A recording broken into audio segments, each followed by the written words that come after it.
来週どこ行く？アップデート後の全フィールド解説。ジャスパルと申します。3.6.0 アップデートによって各フィールドのポケモンの種類が大幅に減少しました。その影響か伝説のポケモンに出会いやすくなっていそうな雰囲気も感じられるんですが、この調整によりほとんどのポケモンが若草以外のフィールドでは1、2フィールドにしか出現しなくなりましたので、特にイベント前でも何でもないんですが、全フィールド解説やっていこうと思います。私の思う各フィールドの特徴をお話ししていきます。それでは参ります。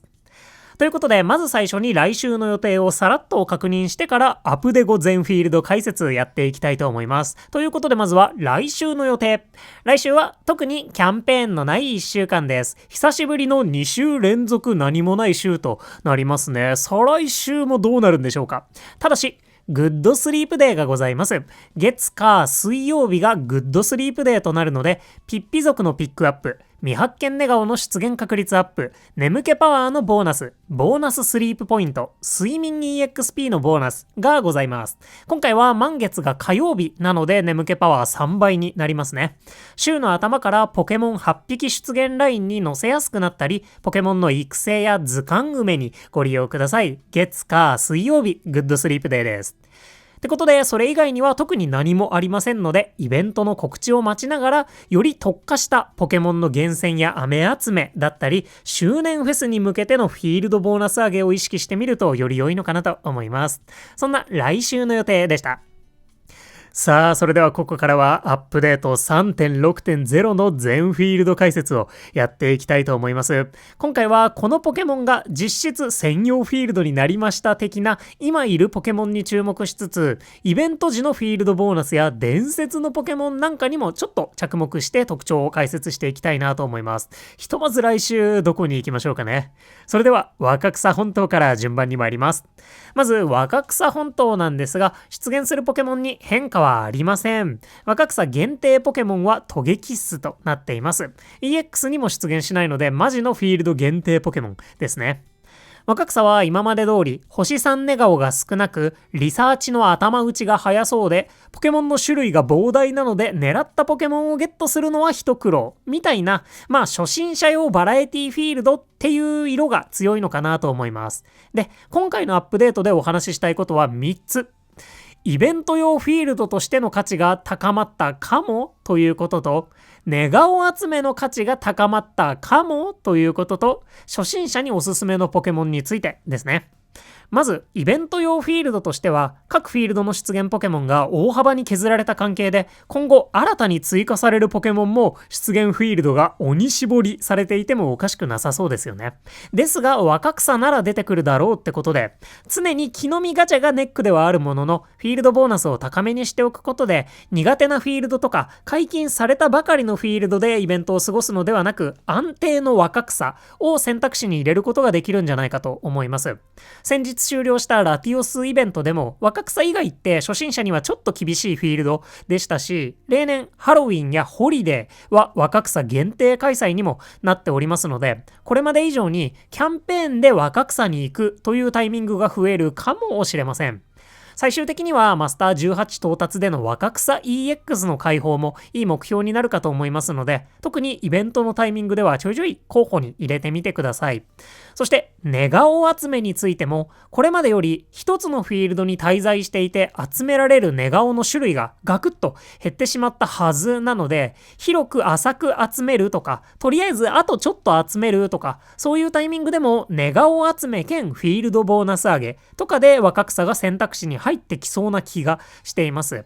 来週ちょうどグッドスリープデーの未発見寝顔の出現確率アップがありますので、意外とちょうど良かったりするかもしれませんね。活かせそうだなと思ったら検討してみてください。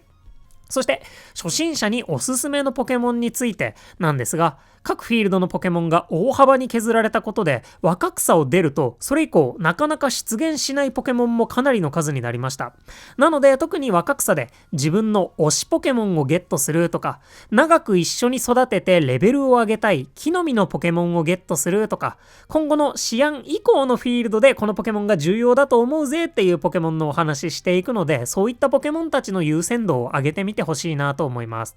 若草より先では木の実のポケモンモンって基本現地調達になりそうなので、どんなフィールドでも活躍できるエナジーチャージのメリープなんかもこれまで同様おすすめできるかなと思います。他に具体的なおすすめを挙げると、ラピスラズリ湖畔の重要度が高そうに感じるので、そこで活躍できるキモリ、アチャモ、チコリータ、特にキモリなんかは若草の時点から重要度を高めにしていいんじゃないかなと思います。お好きであれば出てきた際はぜひ狙ってみてください。そんな感じですかね。ってことで、他のフィールドの出現ポケモンが減ったことで、イベント的にもネガオ的にも相対的に価値が高まった気がする若草本島でした。それではある意味、ここからが本番。お次、シアンの砂浜参りましょう。出現するポケモン、こんな感じになりました。かなり簡略化して作られた表になっています。もし抜け漏れあったらコメントで教えてください。大体は合ってると思います。表の一番上、限定と書かれているポケモンたちは、若草と若草 EX 以外でここにしか出現しないポケモンっていう意味だと思ってください。限定の中でも特に重要だと思うポケモンを最上段に置いています。水タイプのポケモンはほとんどがシアン限定になりましたね。なお、若草にも出現しないガチのシアン限定ポケモンは、ゴルダック、ヤドキングに加え、今回、マネネ、バリアードもガチのシアン限定ポケモンになりました。個人的にはバリアードを育成していて、スキルコピー楽しいって言ってる人間なので、一応最上段に置いちゃいましたね。エスパー統一の優秀な一匹ということで、あとは皆さんの方で補正していただけたらなと思います。ってことで、シアンの砂浜。限定ポケモンマジで増えましたよね。どこもこんな感じになってるんですけど、改めてこれまでとはかなり異なる環境になってるなと思います。で、シアンでお話しすることは大きく2点です。最終枠の変化について、そして特に重要なポケモンについてですね。まずは最終枠の変化について。これは初心者の方には今はあんまり関係のないお話となります。これまで同様、最終枠という仕組みが残っているのであれば、シアンスヤスヤの最強ネガオがハピナスからヤドキングに、または最終枠入りしていればメタモンに切り替わったんじゃないかなと思います。そして、シアンぐっすりの最強ネガオがラグラージからカモネギに変わっているはずですね。うとうとは樹海院なままだと思います。最終枠は超ざっくり言うと、眠気パワーが2億とか3億とかめっちゃ余った時にそのフィールドの最強ネガオのポケモンが確定で出てくるよみたいな仕組みです。これまでは伝説のポケモンってここには含まれてなさそうだったんですが、アップデート後から明らかに伝説ポケモンの登場頻度が増えてそうな感じをコメントからも受けているので、もしかすると最終枠の仕組みが何かしら変わっている可能性は考えられますね。ここは今後の検証待ちとなります。これまで同様だとして、シアンスヤスヤがヤドキングに戻っているのであれば、やばそうですよね。ハピナスより消費眠気パワーがざっくり1億ぐらい少ないので、シアンスヤスヤはエナジーが稼げるリサーチャーにとってはかなり危険なフィールドと言えるかと思います。メタモンになっていたとしてもハピナスより6000万眠気パワーくらい少ないみたいなので、これもなかなか危ういですね。他にも眠気パワーを大きく使えるスヤスヤのポケモンってアブリボン、ギリキワワぐらいなので、シアンスヤスヤはなかなかに危険が危ないと覚えておくと良さそうです。うとうとも樹海院とツボツボ以外はっていう感じなので、やはりぐっすりでカモネギスイ君と貴重になった水タイプのポケモンを狙うのが最も良さそうかななんて思いますね。そんな最終枠の変化についてでした。続いて、特に重要なポケモンについて。こちらはどちらかというと、初心者の方に気にしてほしいポイントになるかと思います。シアンで狙ってほしい、特に重要だと思うポケモン。無課金初期勢パルの独断と偏見なんですが、超重要だと思うのが、ゼニガメ、原種ウパー。重要だと思うのが、アブリー、キモリかなと思います。迷ったらこのポケモンたちを狙ってみてください。まず超重要、ゼニガメと原種ウパーなんですが、アップデートによって実質シアン限定ポケモンとなりました。で、この超重要に挙げるポケモンたち、基本的には食材のポケモンが中心になります。というのも、他のフィールドで確保するのが難しい食材は、そのフィールドで確保してから先に進まないと、それ以降、その食材を使う料理にずっと悩まされることになると思うんですよね。で、特にゼニガメのミルク。もうずっと使う。最初から最強レシピまでマジでずっと使います。めっちゃ使う。しかしながら、第一食材ミルクの食材ポケモンはゼニガメのみ。第二食材ミルクの食材ポケモンもニャオハのみと。なんかね、ミルクのポケモン全然いないんですよね。一応スキルのポケモンとしてはハイなストリンダーがミルク集めが超得意なんですが、実質その3匹の誰かはゲットしたい。で、ニャオハはラピス限定ポケモンになった上にラピスウトウトではミニ竜を真っ先に狙いたいし、エレズンはハイなストリンダー1匹だけを育てていいわけでもないってことで、やっぱゼニガメ、マジでゼニガメ、無課金はとりあえずゼニガメ探してみてほしいなと思います。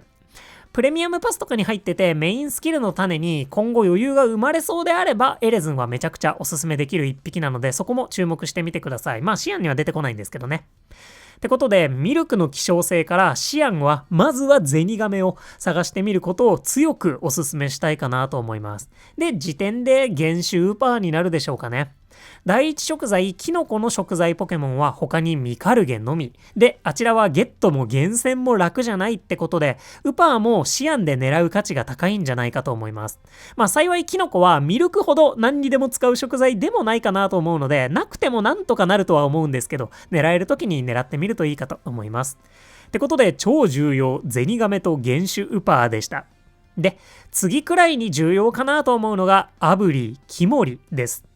アブリーは蜜のポケモンで、最終的には蜜がないと現状のデザートでは立ち行かなくなってしまいます。で、蜜を集められるポケモンは他にカイロス、不思議だねといるといえばいるんですが、蜜って第二食材蜜の食材ポケモンが1匹もいないんですよね。ってことで厳選難易度が高かったりします。そしてカイロスはゲットしづらくて、不思議種はラピスウトウトなのでミニ竜以下略ってことで、アブリーも狙う価値が高いんじゃないかと思います。シアンスヤスヤはまずアブリー、時点でホゲータっていう感じでしょうかね。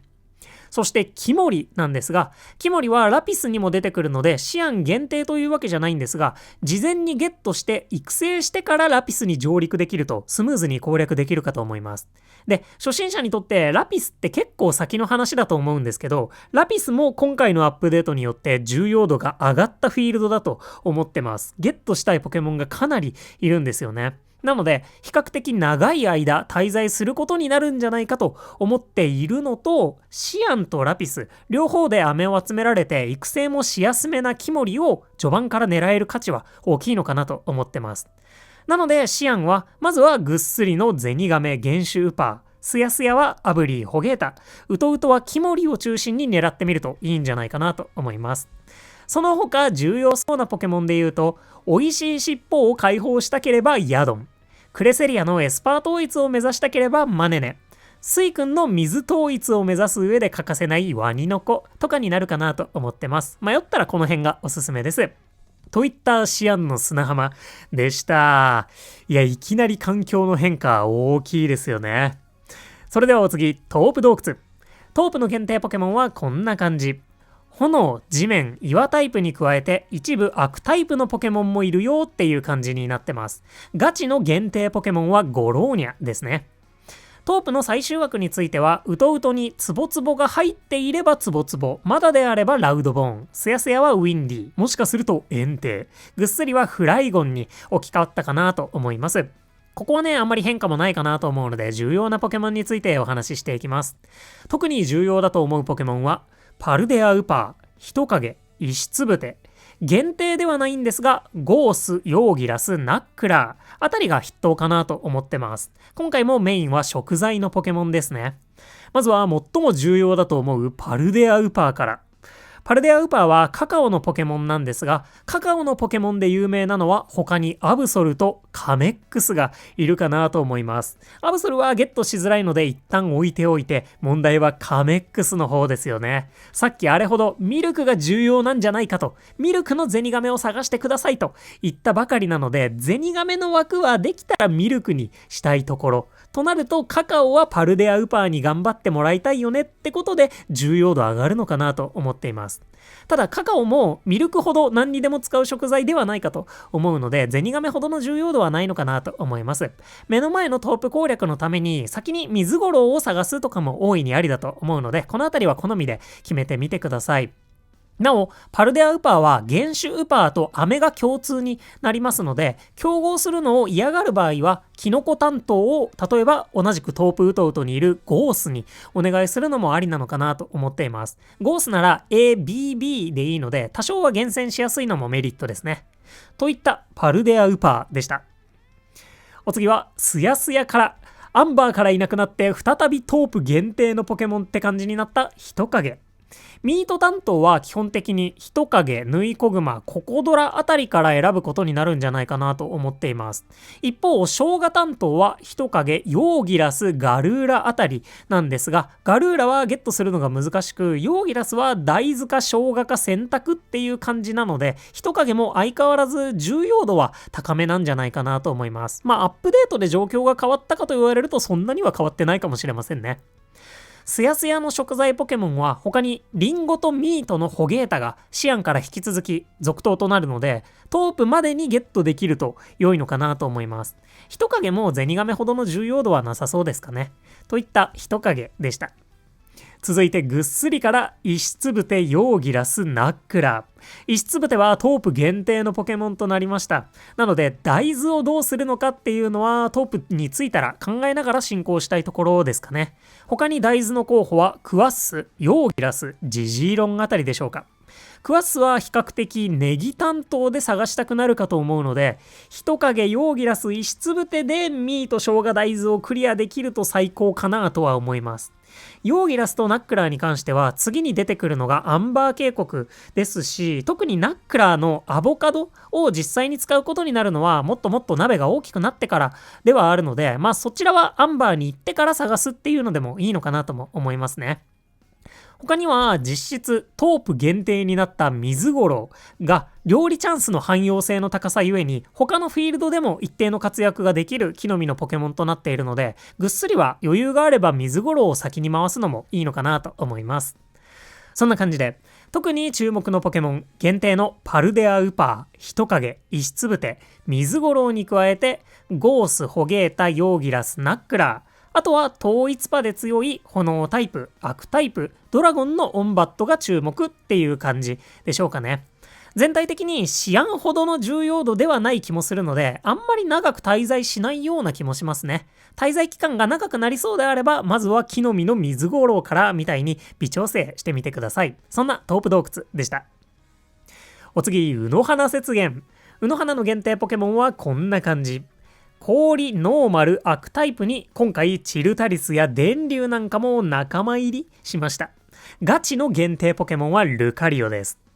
卯の花は基本的にこれまでとあんまり立ち位置は変わっていないのかなと思います。強いて言うと、シアンで玉ざらしをゲットしてから上陸するとかができなくなったので、デルビル以外は基本現地でゲットしていくことになるかなと思います。また見てください、この圧倒的な限定ポケモンの木の実支配率。木の実系のポケモンが多く、限定ポケモンの中でもそこまで重要な食材がないかなと思うので、卯の花で強いポケモンをゲットするためのフィールド、それが卯の花っていう感じが特に強いのかなと思います。あと1個ミスに気づいたんですが、デリバードも限定のポケモンですね。ってことで、ゲットをおすすめしたい重要そうな限定ポケモンはアローラロコン、タマザラシ。限定ではないポケモンだとパモさん、ピンプク、チルットあたりでしょうか。ピンプクもチルットもぐっすりなので、ぐっすり激戦区なんですよね。ウトウトは無進化ポケモンパラダイスになっているので、意外と各種これまでよりも格段に出会いやすくなってるかもしれませんね。興味があればゴクリンもどうぞ。って感じで、限定ポケモンでおすすめなのはアローラロコンとタマザラシでしょうか。氷タイプの木の実のポケモンなんですが、彼らは卯の花以外にも12月のイベント、ホリデーでの活躍が期待できます。これまでは毎年氷の木の実確定イベントになってるんですよね。1年で最も夢のかけらを集められるホリデーの1週間なので重要度も高いってことで、ホリデーの分氷タイプの木の実のポケモンを優先すると良さそうです。特にアローラキューコンは進化も氷の石なのですぐにできて、ロコンとアメが共通しているのでトープでもアンバーでもそれなりに育てることができるのもおすすめできるポイントかなと思ってます。玉ざらしのアメはいっそホリデー玉ざらしに回してもいいかもしれませんね。またそれ以外のおすすめはパーモさん。卯の花とゴールドに出てきてくれます。エナジーが稼げるようになると、ウノハナスヤスヤとゴールドスヤスヤではパーモットはよく見る顔になるかもしれませんね。そういった飴の集めやすさも魅力かもしれません。ウノハナ、ラピス、ゴールドでパモかラルトスでヒーラーを確保するっていうのが今後よくあるルートってことになるんじゃないかと思います。ピンプクはアンバーでも出現するのとぐっすりが激戦区ではあるので余裕があればといったところでしょうかね。卵のポケモンとしては超強力な一匹です。そしてチルットはラピスとアンバーで出現しなくなりましたので、ウノハナ限定になりました。ドラゴン統一を目指すのであれば、元気チャージも活かせてかなり強力なので狙ってみてください。ウノハナはそんな感じですかね。次のラピスがかなり重要なフィールドなんじゃないかと思っているので、初心者であればさっとネガを集めてラピスが解放され次第ラピスに行くっていう感じになるでしょうかね。そこまで重要な食材のポケモンもいないかと思うので、後から戻ってくるのでもいいんじゃないかと思います。そんなウノハナ雪原でした。お次、ラピスラズリコハン。ラピスのポケモンたちはこんな感じ。草エスパー格闘のポケモン大集合なんですが、パートナーポケモンたちが何気にこのタイプが多くて大所帯になっていますね。ガチの限定ポケモンはミニリュウとヌイコグマです。てことでラピス、重要そうな限定ポケモン多すぎこちらざっくりお話ししていきます。まずラピスで最も重要なのはやはりミニリュウ、ヌイコグマかと思います。限定ですしね。コーンの供給源をしっかり確保してから先のフィールドに行けるといいのかなと思います。で、ミニリュウのハーブも他にゴース系やナックラー系がたくさん集められるものの、ゴースはキノコでも胃がかかる可能性があって、ナックラーはもっぱらアボカドをお願いしたいところなので、ハーブの供給源としても重要な位置を占めていると思ってます。これで単体のスペックも圧倒的に高く、取り回しやすい元気チャージ持ちで、ドラゴンタイプで木の実 S を持ってても強いってことで、マジで海竜は何やっても強いですね。食材は他のポケモンとの相談になりそうなんですが、ラピスウトウトが大混雑していることもあって、海竜に周りのポケモンが合わせる方がいいような気はします。本当にサブスキル強い海竜は何やっても強いです。ってことで、ミニリュウとヌイコグマメインで、なるべくコーンとハーブを確保しつつ、ラルトスは最強の元気オールヒーラーなので、ヒーラーがいない場合は探しておくといいでしょう。次のゴールドでもパモさんが出てくるので、そのあたりはお好みかなと思います。その他、蜜の不思議種。ポテト、ミルクと鍋拡張を合わせ持つニャオハ。大豆、ネギのクワッスあたりの食材で確保できていないところも確保しておけるといいでしょう。ラピスウトウトが混雑しているので、シアンでキモリをゲットしておけると最高なんですよね。ってことで、おすすめは、ウトウト、ミニリュウ、ニャオハ、不思議種、スヤスヤ、ラルトス、デデンネ、アチャモ、ぐっすり、ヌイコグマ、クワッス、ドードーあたりかなと思います。あとは、クレセリアのエスパー統一を目指すかどうかとかで適宜決めていくのが良さそうでしょうかね。興味があれば、ムシャーナもどうぞ。なかなかラピスが付き合いの長いフィールドになりそうな予感なので、早めに強いムンナに出会うことができたら、もうスパッと割り切ってメインスキルの種を使って育てちゃうっていうのもありかなと思います。勇気いるんですけどね。と、重要そうなポケモンたちについてはそんな感じなんですが、ラピスにはもう一つ大きな特徴があります。それは、伝説のポケモンがウトウトスヤスヤぐっすりにそれぞれいるっていうことなんですよね。アップデート以降、伝説が出やすくなっているかもしれないので、そういう意味でも長めにラピスに滞在するっていうことが今後より増えるのかななんてちょっと思ったりもしますね。もともとね、重要なフィールドだったのかなとは思うんですが、もうちょっと重要度増したかなと思ってます。そんなラピスラズリコハンでした。お次参ります。ゴールド級発電所。ゴールドのポケモンたちはこんな感じ。電気、ゴースト、鋼タイプがぎっちりおりますが、電気タイプからはメリープと、最終的にはゴーストタイプになるホゲータが姿を消しております。ガチの限定ポケモンはアゴジムシ、コリンクです。ゴールドは最終枠には変化なしなはずですね。特に重要だと思うポケモンは、アゴジムシ、コリンク、ココドラ、バケッチャかと思います。ゴールドではコーヒーとカボチャの確保が重要となるでしょうか。一応メインスキルの種がたくさんあるのであれば、プラスルやサンドでなんとかできなくもないので、こういう風にスキルで食材を集めるポケモンは今後も増えていくんじゃないかなとなんとなく思いますね。無課金的にはやはりアゴジムシ、ココドラ、バケッチャをしっかり狙っておきたいところです。かなりポケモンの数が絞られている上に無進化ポケモンも多いゴールドなので、フレンドポイント5の種ポケモンには相当出会いやすくなってそうな気はしますね。で、コリンクはトマト、オイルのポケモンとして重要に位置づけました。オイル最強はスキルを除くとクチートではなくてレントラーだったりするんですよね。その上、無課金パル激推しの鍋拡張スキル持ちってことで、コーヒーかぼちゃがなかったら最も重要と言いたいぐらいにはおすすめのポケモンですね。なお、他に注目どころで言うと、ピチューがなんとゴールド限定のポケモンになりました。若草には出てくるんですけどね。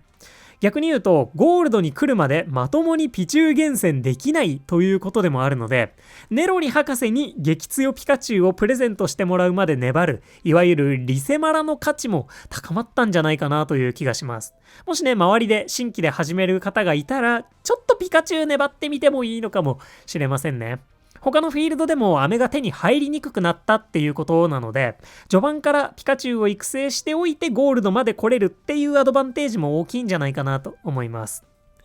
他に限定以外で注目のポケモンは、ウトウトのゴース、スヤスヤのデデンネ、パモ、ぐっすりのカモネギ、で、メインスキルの種に余裕があれば、プラスル、マイナン、エレズンなどって感じでしょうかね。ぐっすりのカモネギも、ピチューとピーって進化後がスヤスヤなので、相当ぐっすりポケモンの種類少なそうなんですよね。で、ゴールドまで来られたリサーチャーであれば、それなりに出会う機会も多くなるんじゃないかなと思いたいので、意外と狙えるかもしれません。そんな新たにバケッチャの重要度がぐーんと増したゴールド急発電所でした。お次、アンバー渓谷。ポケモンたちはこんな感じになってます。意外とアンバーは限定のポケモンって少なかったりするんですよね。もともとタツベイ、石住まいたちだけでしたし、今回アーボ族と、なぜかラピスに上陸できなかったネイティオ、そしてゴールドではうるさいからと追い出されてしまったのかストリンダーっていう感じになってます。ガチの限定ポケモンはタツベイ、石住まいたちです。ってことでアンバー、限定かつ重要のポジションに誰も入れませんでした。アンバーまで来たら、あとはチームで足りないポケモンを探していくという感じになるんじゃないかなと思うので、本当にお好みかなと思います。ただ、この動画作っていて、タツベイの位置はちょっと上げてもいいのかなとは思いましたね。遊び方は人それぞれなんですけど、シアンで活躍できるワシボンがいたり、トープのロコン、チゴラスがいたり、ラピスのネイティがいたり、みたいな感じで、ここで戦力を整えて以前のフィールドに戻っていく、みたいなことも想像がつくので、まずはアンバーで滞在してエナジーが稼げるタツベイを最初に狙うっていうのが理にかなってるような気はしますね。今遊ばれている方は多くがラティオスをゲットされていることと思うので、ラティオスで代用できるっちゃできますね。本当にそこがすごいポケモンだなと思います、ラティオス。個人的には今もナックラー、ヨーギラス、ピンプクなんかは探し続けてますし、ミカルゲ、ジジーロンなんかもゲットできたら熱いですよね。シアン EX に向けてワシボンはメインスキルの種がないので、ネイティもしっかりゲットして、ある程度育成できたらラピスに戻って堂々探しがしたいですね。ラピスでネイティの飴を集めるのがちょっと難しそうなのだけなんとかなりませんかね。そんな感じで。アンバーまで来たら、あとは足りないと思うところを埋めていって、その後でより狙いのあるフィールドや若草 EX や、今後もしかしたらシアン EX に挑んでいくことになるのかもしれませんね。といったアンバー渓谷でした。ということで、アップデートによって変化したフィールドは以上。最後に若草 EX についてお話しして、この動画を締めていきましょう。ラスト、若草 EX。EX ではアップデートによる変化はありません。もともとライコーが出やすい効果があるんですが、今ってゴールドよりも出やすくなってるんでしょうかね。どうなんでしょうか。で、若草 EX に関しても思うことは基本通常若草と同じですね。イベント用フィールドとしての価値が高まったかもってことですね。例えば、マジでありえそうでちょっと怖いんですけど、カレー 1.5 倍のサマーフェスで新ポケモンはシアンにのみ追加ですってなったとして、めちゃくちゃ眠気パワーの稼げるイベントの時に、シアンスヤスヤで南国眠気パワーも理不尽に吹き飛ばされるかもしれないの。ちょっと怖すぎるぜみたいな時の受け皿になってくれる可能性があるのかなーなんて思ってます。まあ、木の実ガチャにデバフもついてきますし、通常フィールドよりピックアップのポケモンも出てきにくいと思うので、EX は EX で怖いフィールドではあるんですけど、そういった選択肢に上がることもあるかもしれないので、コツコツフィールドボーナスを上げておくと、助けてもらえるシーンもあるかもしれません。あとはこれまで通りなんですが、それこそ伝説イベントやホリデーみたいに木の実が固定になるタイミングは EX のランダム要素が減って美味しいところだけ使えるようになる場面もあるので、アンバーとかでそれなりにまんべんなく戦力が整ったなと思ったらぜひ乗り込んでみてください。そんな若草 EX でした。といったアップデート 3.6.0 以降の全フィールド解説でした。いかがでしたでしょうか？いや、限定のポケモンマジで増えましたよね。今後も本当にこの方向性でポケモンが追加されていくんでしょうかね。いろいろと先が楽しみです。まだちょっと予想はつきませんね。今回ね、この動画ではかなり食材のポケモン中心に重要なんじゃないかと、パルの価値観全開でお話ししたわけなんですが、人によっては日中全然タップできないから木の実のポケモンでいつ行くゴリ押しが一番ええんやとか、プレパス入ってるからメインスキルの種もう少しうまいこと使えそうねとか、いろんなパターンがあるかと思います。ぜひね、ご自身の好みにチューンナップしてもらって新環境楽しんでいただけたらと思います。ぜひね、皆さんの注目のポケモンや来週どこのフィールドに行くかもコメントで教えてください。あとミスを見つけたらそれもこっそりコメントで教えてください。そんなアップデート 3.6.0 の全フィールド解説でした。ということで、ここまでご視聴いただきまして誠にありがとうございました。お相手パルでした。よろしければ動画にグッドやハイプで応援いただけますと、直接的な支援になりまして非常に助かります。本当にいつもたくさんの応援ありがとうございます。